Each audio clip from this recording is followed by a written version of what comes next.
హల్లెలూయా. దేవునికి స్తోత్రం. ఈరోజు దేవుని వాక్యం ఆదికాండం 49వ అధ్యాయం ధ్యానించుకుందాం. యాకోబు తన కుమారులను పిలిపించి ఇట్లా నేను మీరు కూడి రండి, అంత్య దినములలో మీకు సంభవింపబో సంగతులను మీకు తెలియజేసేదను.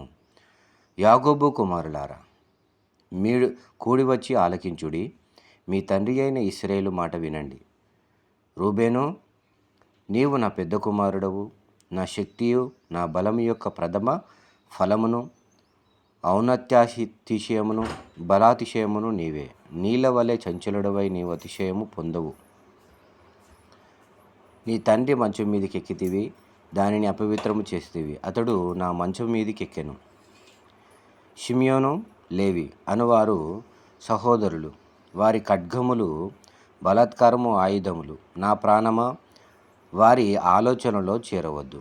నా ఘనమా, వారి సంఘముతో కలుసుకొనవద్దు. వారు కోపము వచ్చి మనుషులను చంపిరి, తమ స్వేచ్ఛ చేత ఎద్దుల గుదికాలి నరములను తెగ కొట్టిరి. వారి కోపము వేండ్రమైనది, వారి ఉగ్రతయు కఠినమైనది. అవి శపింపబడును. యాకోబులో వారిని విభజించెను, ఇశ్రాయేలులో వారిని చెదరగొట్టెదను. యూదా, నీ సహోదరులు నిన్ను స్తుతించెదరు. నీ చెయ్యి నీ శత్రువుల మెడ మీద ఉండును.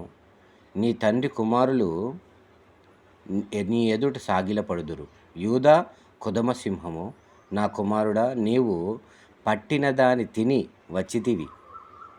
సింహం వలె గర్జించు ఆడు సింహం వలెను అతడు కాళ్ళు ముడుచుకొని పండుకొనెను. అతని లేపువాడెవడు? షిలోహు వచ్చు వరకు యూదా యుద్ధ నుండి దండము తొలగదు, అతని కాళ్ళ మధ్య నుండి రాజదండము తొలగదు. ప్రజలు అతనికి విధేయులై ఉందురు. ద్రాక్షావల్లికి తన గాడిదను, ఉత్తమ ద్రాక్షావల్లికి తన గాడిద పిల్లను కట్టి, ద్రాక్ష రసములో తన బట్టలను, ద్రాక్ష రసములో తన వస్త్రములు ఉదుకును. అతని కన్నులు ద్రాక్షారసము చేత ఎర్రగాను, అతని పళ్ళు పాళ్ళ చేత తెల్లగాను ఉండును. జేబూలును సముద్రపు రేవున నివసించు అతడు ఓడలకు రేవుగా ఉండును. అతని పొలిమేర సిదోను వరకు ఉండును. ఇశ్శాఖరు రెండు దొడ్ల మధ్యను పండుకొనియున్న బలమైన గార్ధాబము.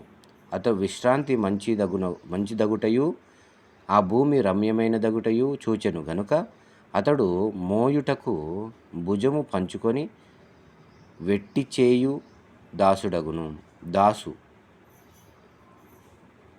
ఇశ్రాయేలు గోత్రికుల వలె తన ప్రజలకు న్యాయము తీర్చును. దాను త్రోవలో సర్పముగాను, దారిలో కట్లపాముగాను ఉండును. అది గుర్రపు మడిమెలు కరుసును, అందువలన ఎక్కువాడు వెనుకకు పడును. యెహోవా నీ రక్షణ కొరకు కనిపెట్టియున్నాను. బంటుల గుంపు గాదును కొట్టును, అతడు మడిమెను కొట్టును. ఆషేరు నొద్ద శ్రేష్టమైన ఆహారం కలదు, రాజులకు తగిన మధుర పదార్థములు అతడిచ్చును.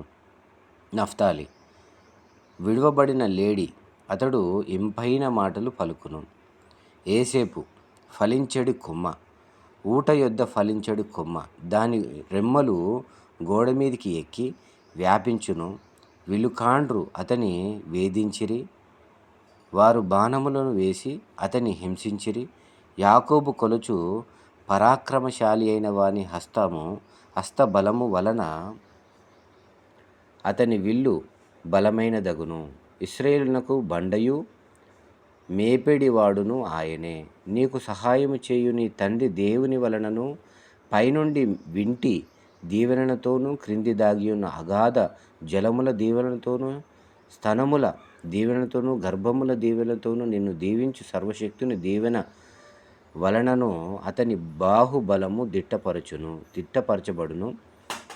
నీ తండ్రి దీవెనలు నా పూర్వీకుల దీవెనల పైన చిరకాల పర్వతముల కంటే హెచ్చుగా ప్రబలమగును. అవి యోసేపు తల మీదను, తన సహోదరు నుండి వేరుపరచబడిన వాని నడిమెత్తి మీదను ఉండును.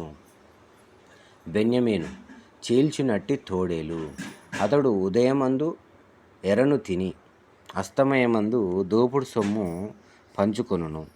ఇవి అన్నీ ఇశ్రాయేలు 12 గోత్రములు వారి తండ్రి వారిని దీవించుచు వారితో చెప్పినది ఇదే. ఆమేన్. హల్లెలూయా. దేవుడు దీవించునుగాక. విన్నవారిని వారి కుటుంబాన్ని దీవించునుగాక. ఆమేన్.